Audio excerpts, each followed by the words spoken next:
regret because of the fact, like, the pressure of not succeeding and hitting targets. And me being the person that I am, I love to be the best.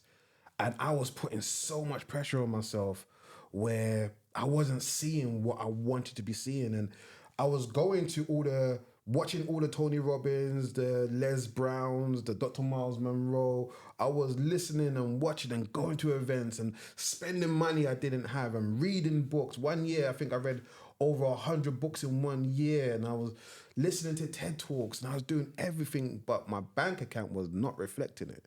And I was like, this is some madness. And I was, I mean, I spent thousands of pounds just to be the best and working with other people. And even though people were getting some great results, it just wasn't enough for me. And it was a dark place. And somehow I worked through that with the people around me. And it's so important to have the right people around you. And I'm going to get to that later. But I got through that storm, that particular trial and tribulation, that period, and my work started to be recognized. And I don't know who it was. I was nominated for this. I think it was, I can't remember who it was, the organization. I think Enterprise Nation and somebody else was doing this award and stuff. And I was nominated, and I was shocked to see that I was even nominated. And I was like, wow. And then I was like the top 5 finalists, and I was like, oh my goodness. And we went to the place, and in my heart, I was like, am I gonna win? Do I want to win? I definitely want to win. Like, I should win. But when I didn't win the actual number 1 spot, like, I was disappointed. But I realized, look, you're still top 5 in the UK. That's not bad.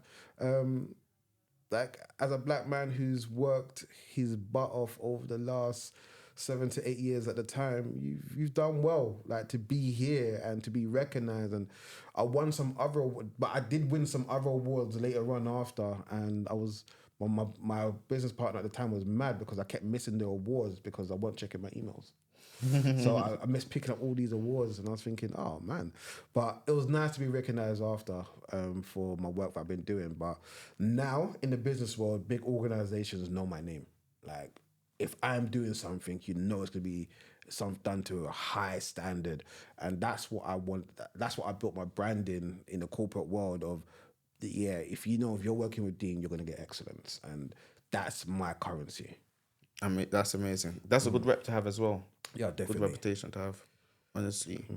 And I find it even more impressive the fact that you do this not only as a black man, but as a black man that's actually neurodiverse, you know what I mean? Like, I'm just thinking to myself, for all the people that are neurodiverse out there and can relate to your situation, what advice would you have for them? You're a superhero. Neurodiversity to me just means that we're special, and that's where I've seen it. I'm an Avenger, and we don't see things like neurotypical people. Like, we see the world from a different perspective, and that's what makes life beautiful, where we don't all think the same. So a lot of entrepreneurs have neurodiversity, and you know who's actually been championing this a lot? Richard Branson. Really? Richard Branson has been championing this, and even in LinkedIn, he advocates for people who are neurodiverse to. There's a particular button or function that you should add if you're neurodiverse on your LinkedIn profile, because I've done it as well. If you go on my LinkedIn profile, you'll see it as well. If you put in Dean Williams exclusive, I'll come up straight away. Just go from my profile, and there's a neurodiversity button or kind of like signature, which just lets people know that I acknowledge me, because we see some people still see neurodiversity as a stigma, that we can't do certain things, and it's hard for us to do certain things, or it's challenging for us to do certain things. But if you utilize your power in a way that is the best version of who you are.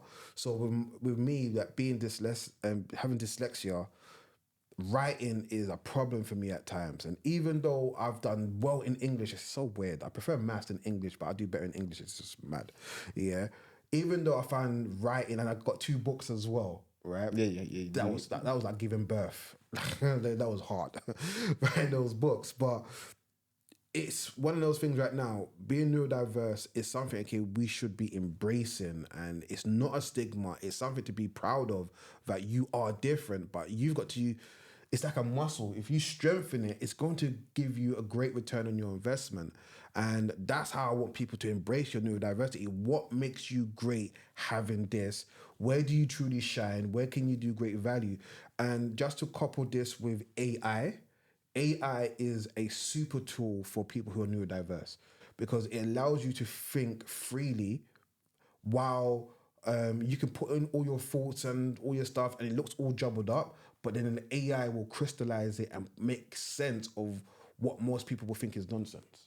Yeah. And that's why I think AI and neurodiversity should be a new form of encouragement for people who are neurodiverse, because a lot of neurodiverse people are very creative, and using AI to actually help you to crystallize your thoughts and your ideas is a beautiful thing. And that's what I do. That's why I champion neurodiversity in entrepreneurship, because for me, I've been getting the best from people when I'm training people on AI to then help them with their creative designs or help them within their business.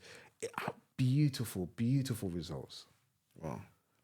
And with the thought of the AI being a thing that's beneficial to neurodiversity, how has it benefited you in particular? Has there been a time when you can remember saying, oh, your thoughts were all over the place, you typed in AI and it's just made it so clear for you? Yeah, before AI, because like now, for the last 2.5 years, I don't know where I begin and AI begins. We're just like, Yeah. I'm just one of the To be fair, it's quite recent. Like, as in, it was only like Yeah. 2, 3, No, maybe AI 4 has years been ago. no, generative AI has been around for years. Like I do a whole thick talk on this. Oh, wow. Generative AI has been around for over 80 years. 80 years? Yeah, Wow. but it's come to the forefront now in the format that it's in, because of the technology we have today. But no, Yeah. AI has been here for a hot minute.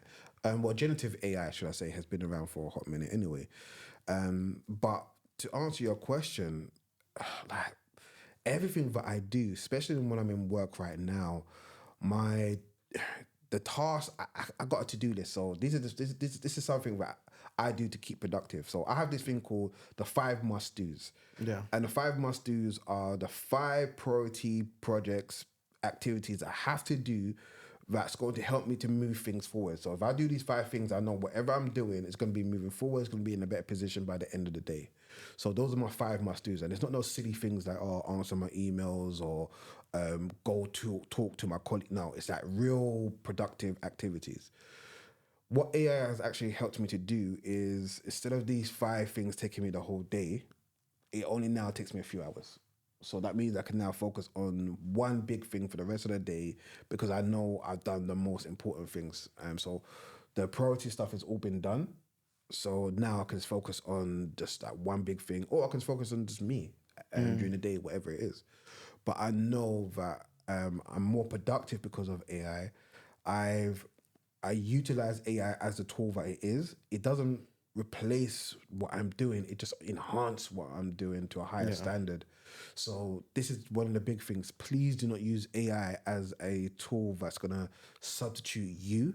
It should be enhancing the best version of you and producing higher results of work that you're actually working with. So that's why for me, AI is so important, and it needs to be not be abused to be doing people's work. It should be helping people to do better work. Amazing, man. Love that. We are running out of time, but I have a few more wow. questions. Yeah, we are running out of time. Quickly, you said that one of your things that you're aiming for is to build an orphanage. Yes. Why? I just feel there's again, going back to the whole love situation, I just feel there's so many young children out there who deserve to be loved, deserve to have a foundation where they can be the best version of themselves. So the orphanage I want to be building is not just like a normal orphanage. We're teaching them, it's like an orphanage complex. So I want to be building hotels, houses, and the whole infrastructure around the orphanage where they can go and do work and learn multiple different skills while being the best version of themselves, while being truly educated, having true experiences within life. And for myself personally, this is something which has just been in me. It's been something that's been calling me for a hot minute right now. Is I enjoy being the best version for other people. I like to see my purpose really comes to life by serving others. So I guess that's the kind of spirit of Jesus had as well, where being of service to other people, for me, it's a joy, it's a blessing.